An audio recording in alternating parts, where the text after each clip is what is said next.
Takutnya jadi akhirnya lagu pertama itu masih belum bikin sendiri, akhirnya lagu kedua mulai coba bikin sendiri. Tapi itu pun masih dibantu banyak orang.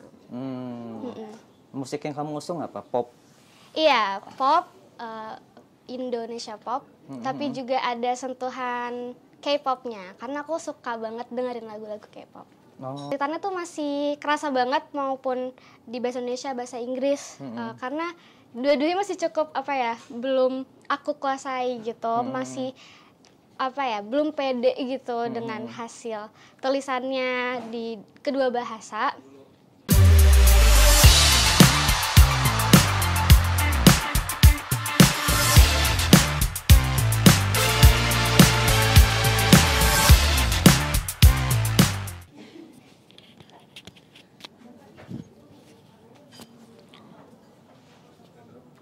Udah. Itu tasnya. Apa? Oh.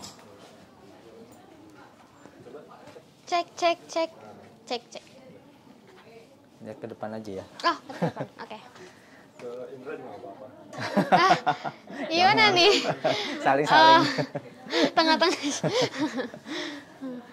Oke, Alsa, apa kabar Alsa? Baik. Bisa perkenalkan kamu itu penyanyi bergenre apa, terus dalam rangka apa nih single barunya kan baru rilis ya bulan lalu ya? Betul. Bisa ceritakan ceritanya seperti apa, prosesnya seperti apa? Oke, halo semuanya, aku Alsa. Aku adalah musisi, content creator, dan juga penyanyi. Dan sekarang aku baru aja rilis single terbaru aku, single keempat, yaitu judulnya Persimpangan. Jadi Persimpangan itu lagunya ceritanya tentang dilema dalam sebuah hubungan, dimana kayak bingung apakah bakal terus lanjut atau cuma jadi patah hati terbesar gitu.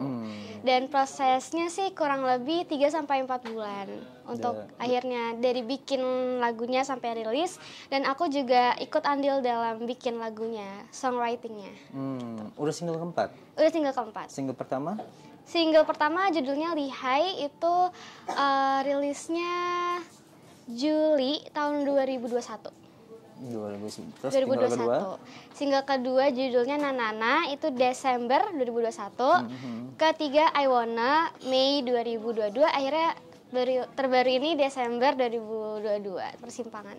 4 single itu kamu sendiri terlibat dalam penulisan lirik atau? Iya, hanya yang pertama aja enggak. Oh, yang pertama enggak. Karena emang aku belum cukup berpengalaman kan dalam menulis lirik lagu gitu, emang belum mendalami gitu songwriting. Jadi untuk lagu pertama masih belum ada skill sama sekali, belum ada keberanian buat bikin lagu sendiri, belum ada belum benar-benar belum pernah gitu kan. Jadi banyak takutnya. Jadi akhirnya lagu pertama itu masih belum bikin sendiri, akhirnya lagu kedua mulai coba bikin sendiri. Tapi itu pun masih dibantu banyak orang. Musik yang kamu usung apa? Pop? Iya, pop, Indonesia pop, tapi juga ada sentuhan K-popnya, karena aku suka banget dengerin lagu-lagu K-pop. Oh, jadi kamu masukin unsur K-pop di dalam lagu-lagu kamu? Iya, betul. Oh, termasuk di Persimpangan ini? Termasuk di Persimpangan juga. Apanya? Nuansa musiknya? Dari aransemennya, karena emang kebelakangan ini kan banyak lagu K-pop yang pakai sample orkestra gitu. Jadi itu jadi inspirasi yang unik lah gitu, karena belum pernah ada kan di Indo, maksudnya mungkin ada orkestra tapi bukan dengan kayak sentuhan K-pop gitu. Jadi bener-bener pengen coba sesuatu yang baru, sesuatu yang unik gitu. Akhirnya ya jadilah Persimpangan gitu. Tanpa dance ya? Tanpa dance. Oh, kenapa nggak bikin musik K-pop, kan cenderung dengan dance cirinya? Di single kedua yang Nanana itu sempat ada dance, dan untuk Persimpangan. Tapi itu juga dance-nya yang simple aja, dan cuma di chorus aja gitu, di ref, nggak full lagunya. Dan emang cuma sentuhan-sentuhan dikit aja biar ada sesuatu K-popnya gitu. Dan untuk di persimpangan nggak kepikiran buat bikin dance karena lebih apa ya, lebih agak mellow gitu lagunya sedikit. Jadi kalau untuk dibuat dance kayak kurang cocok gitu. Bercerita tentang apa persimpangan? Pengalaman pribadi? Enggak. Oh, enggak. Enggak. Jadi emang lagi belajar buat bikin lagu yang di luar dari pengalaman pribadi. Karena emang dari awal kan belajarnya bisanya tuh bikin lagu yang apa ya, dari pengalaman pribadi gitu. Karena bisa lebih relate, bisa lebih menjiwai gitu. Tapi aku belajar, aku tahu kalau artis yang baik itu yang bisa bikin apa aja jadi inspirasi. Jadi aku mencoba untuk keluar dari zona nyaman gitu sih. Oh, berarti itu cerita orang lain persimpangan ini? Ya banyak gitu dialami orang-orang yang menurut aku cukup relate, bisa relate di banyak orang dan cukup luas. Karena dilema yang dibawa itu bukan kayak terpaku sama satu dilema aja. Jadi bisa dilema apa aja dalam hubungan gitu. Jadi nggak mesti tentang ini atau ini atau ini atau ini. Jadi bisa kayak apa aja gitu. Nah, sejauh ini respon dari penggemar seperti apa? Sudah sebulan Iya. sejak rilis. Sejauh ini responnya bagus banget. Jujur nggak kayak yang aku ekspektasiin karena 2 lagu terakhir itu kan berbahasa Inggris.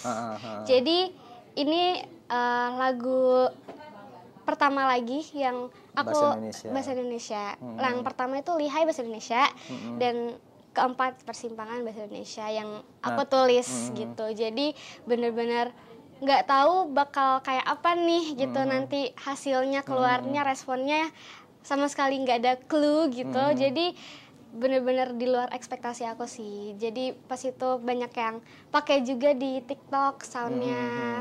Terus ternyata banyak juga yang relate gitu. Curhat ya? Iya, jadi tempat curhat gitu. Apa sih kesulitan kan nulis bahasa Inggris sama bahasa Indonesia kan berbeda ya? Iya. Apa kesulitan yang kamu hadapi? Sebenarnya kesulitannya untuk dua-duanya masih sama buat aku karena emang basicnya aku kurang suka nulis gitu. Aku kurang suka bikin lagu, bikin karya. Aku lebih ke performing gitu. Lebih suka nyanyinya karena dari kecil banget tuh emang di nempelnya tuh perform aja, nyanyi, lomba-lomba, festival gitu. Jadi nggak terbiasa banget sama bikin lagu. Jadi kesulitannya tuh masih kerasa banget maupun di bahasa Indonesia, bahasa Inggris karena dua-duanya masih cukup belum aku kuasai gitu, masih belum pede gitu dengan hasil tulisannya di kedua bahasa. Tapi menurut aku lebih challenging yang bahasa Inggris. Nah, tentunya karena bukan bahasa ibu kan. Terus juga kadang takut nih dijudge gimana kalau grammarnya salah, kata-katanya salah gitu.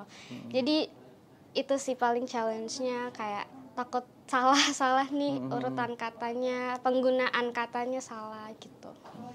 Apa yang ingin kamu tujuan targetnya dengan merilis single yang keempat ini?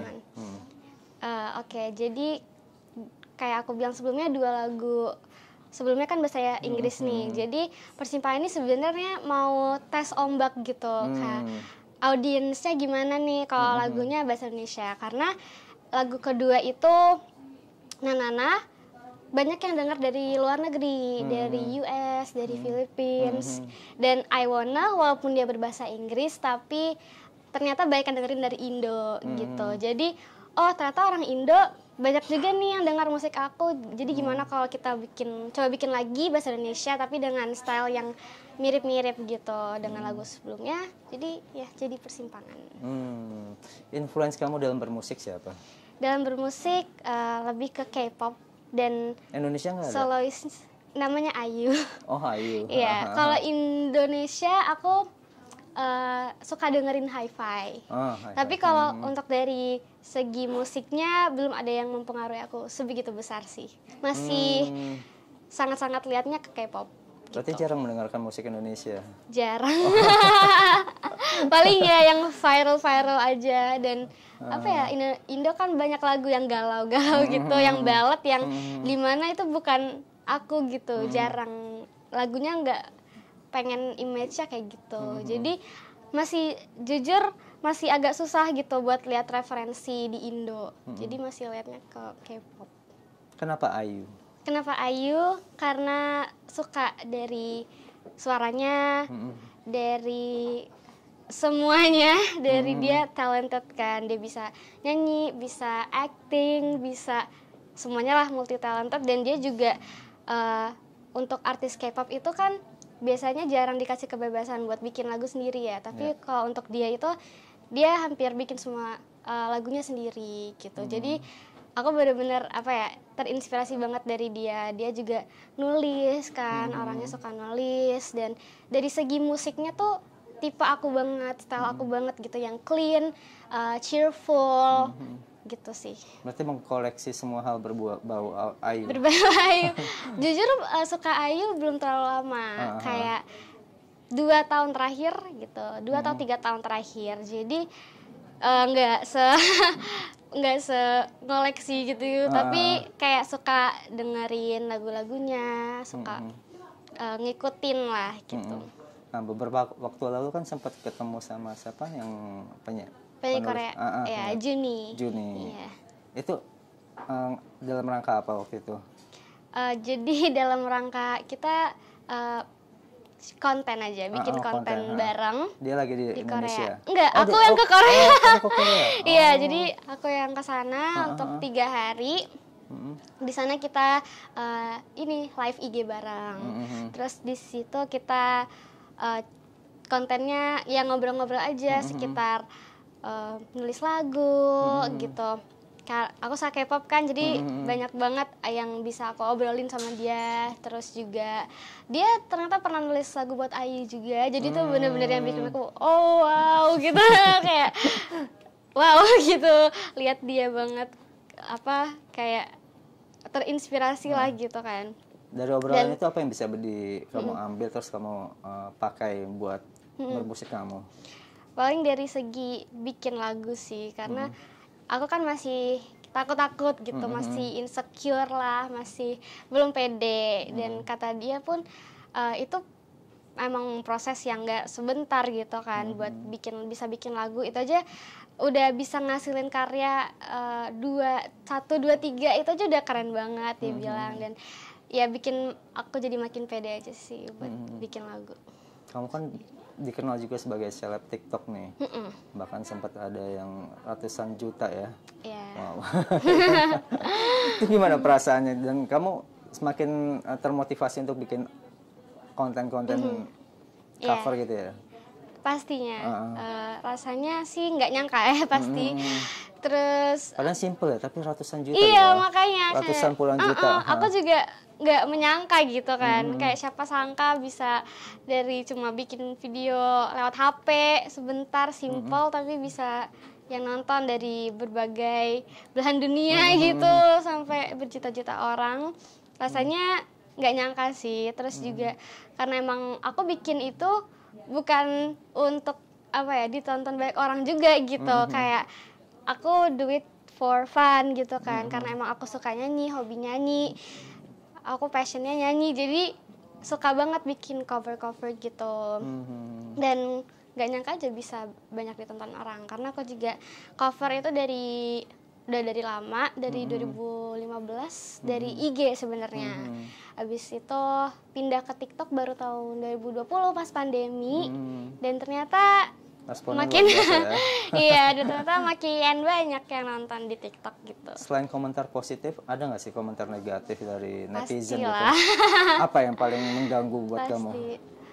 Mengganggu, yang kayak ngeganggu banget sebenarnya nggak ada sih.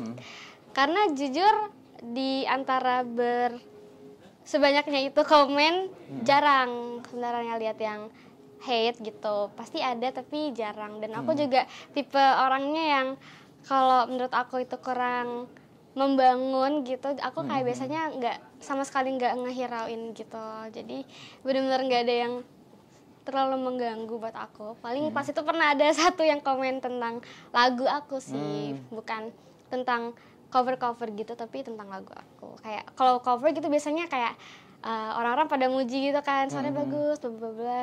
Pokoknya ada yang kayak enggak biasa aja gitu-gitu sih, kayak tapi ya udah gitu kan, kayak oke, ya? Opini orang kan beda-beda gitu. Jadi ya udah. Kemampuan bermusik kamu tuh didapat dari siapa? Menurun dari siapa? Mungkin kedua orang tua sih. Tapi mereka cuma hobi aja, bukan sebagai profesi juga gitu. Kalau papa bisa main alat musik, bisa main gitar, bisa main keyboard. Terus kalau mama emang suka nyanyi gitu, bisa nyanyi lah gitu. Dan nenek aku juga katanya suka nyanyi. Jadi dan yang mendorong kamu ikut lomba-lomba mereka? Karena emang mungkin dari kecil ya suka diikutin lomba. Jadi kalau ikut ajang-ajang yang sampai di TV gitu, aku yang mau. Aku kayak kemauan aku termasuk sendiri. Idola Cilik gitu. Idola Cilik, The Voice Kids, itu aku yang mau karena emang apa ya, suka gitu kan liatnya kayak aduh pengen juga kayak mereka gitu. Akhirnya ikut atas kemauan sendiri juga.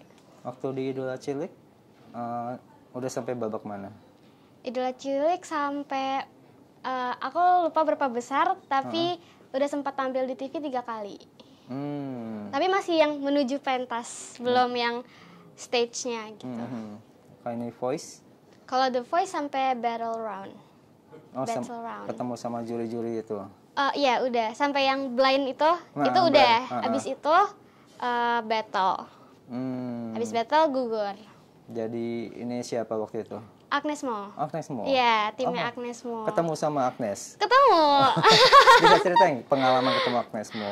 Oke, aku emang 2016 ya? Iya, 2016. Jadi di antara semua coach itu aku emang pengennya sama Agnes Mo karena pas kecil tuh ngefans gitu kan, kayak suaranya bagus.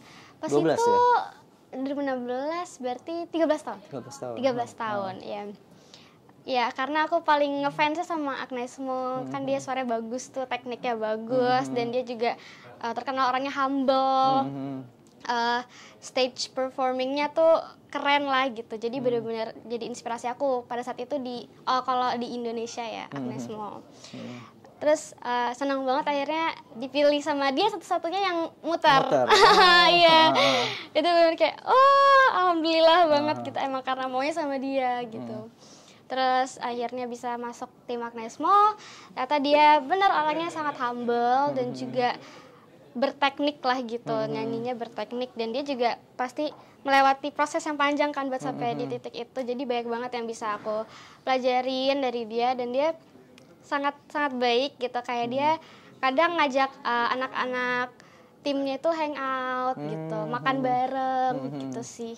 Apa ya, obrolan apa sama dia yang paling mengena di kamu? Jujur aku udah kurang inget udah agak lama kan. Tapi paling jadi kita dulu kayak ada grup gitu, grup sama Agnesnya sendiri. Jadi paling di situ kayak dia selalu bilang kita tuh anak-anak yang berbakat lah gitu, talented. Jadi jangan stop nyanyi gitu, terus berkarya, kayak I know kayak one day kalian pasti bakal sukses gitu sih. Itu jadi pelucut kamu sampai sekarang akhirnya. Betul. Aku juga pas itu pernah dapat kesempatan nonton pembuatan MV dia.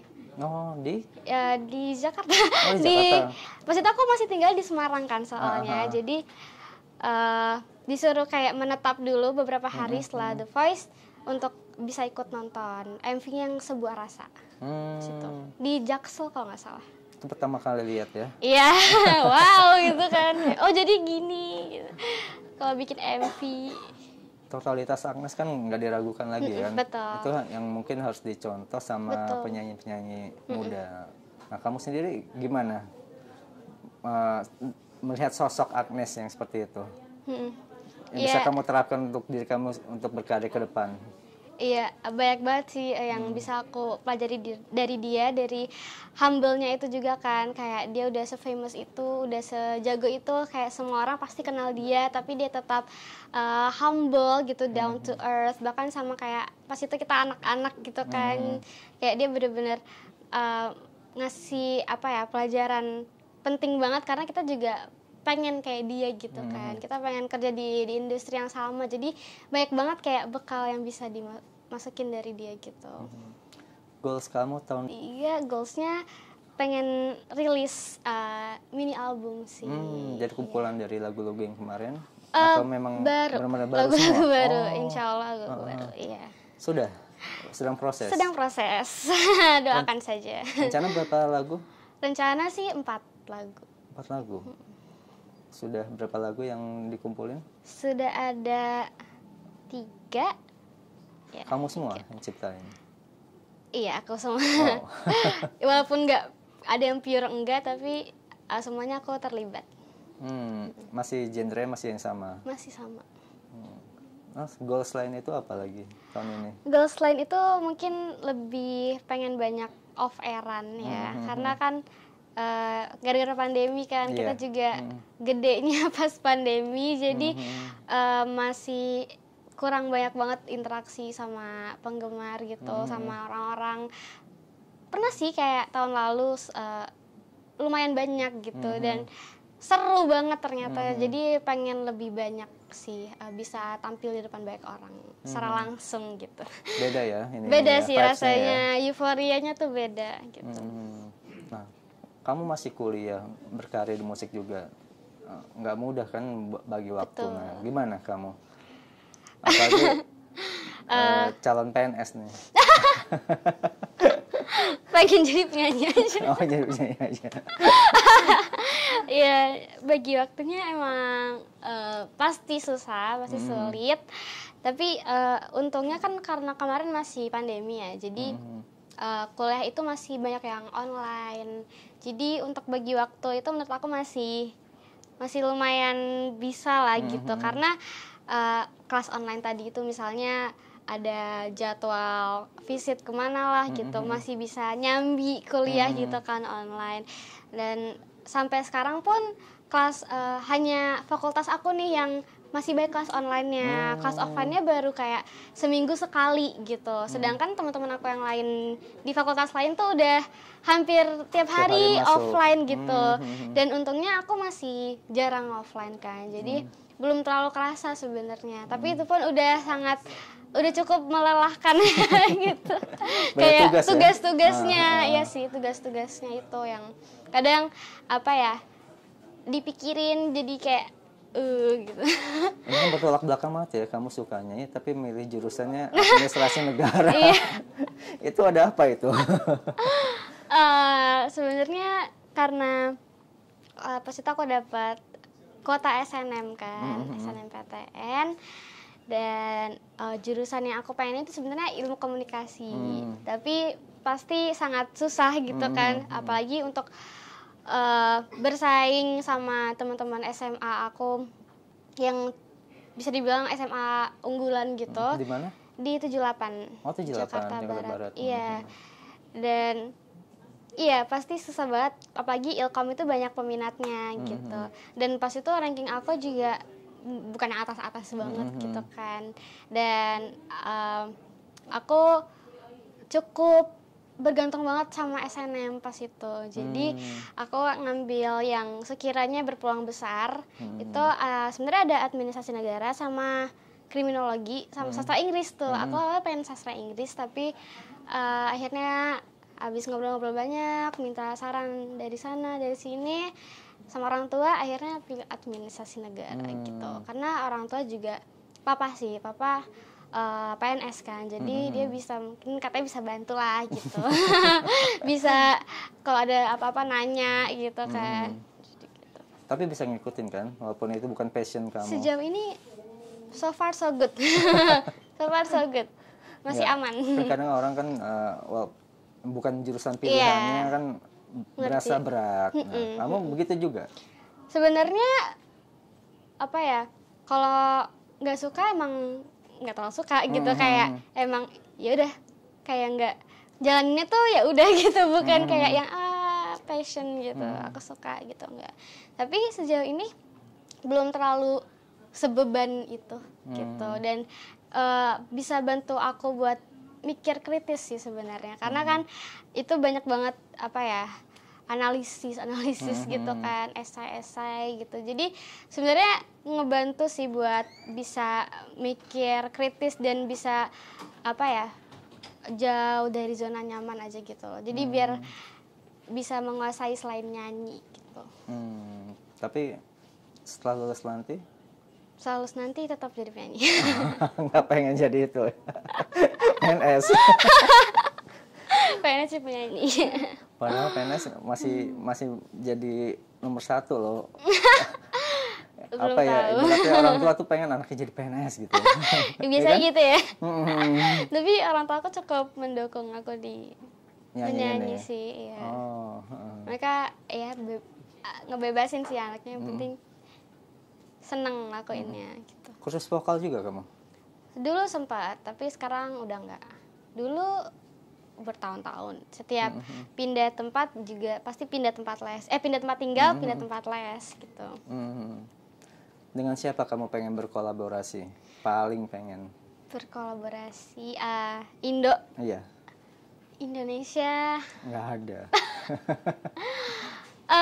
Mungkin teman aku sendiri. Namanya Arash. Arash Buana. Arash Buana. Dan ada teman aku juga, dia kenalnya dari TikTok. Dia juga merintis karir dari TikTok, dari cover-cover lagu. Dan lagu-lagu dia sekarang yang udah rilis banyak yang suka juga. Dan menurut aku kita punya market yang mirip gitu. Namanya Chris Andrian gitu. Jadi pengen sih collab sama mereka. Kalau luar? Kalau luar Ayu. Ayu tetap ya. tetap Ayu. Nggak pengen yang lain ya. Ayu aja. Oke. Alsa bisa nyanyiin single kamu yang baru, refrennya. Langsung aja? Iya. Kamu adalah persimpangan antara dua kemungkinan ku rasakan. Apakah kamu patah hati terbesar, atau jadi akhir penantian yang wajar?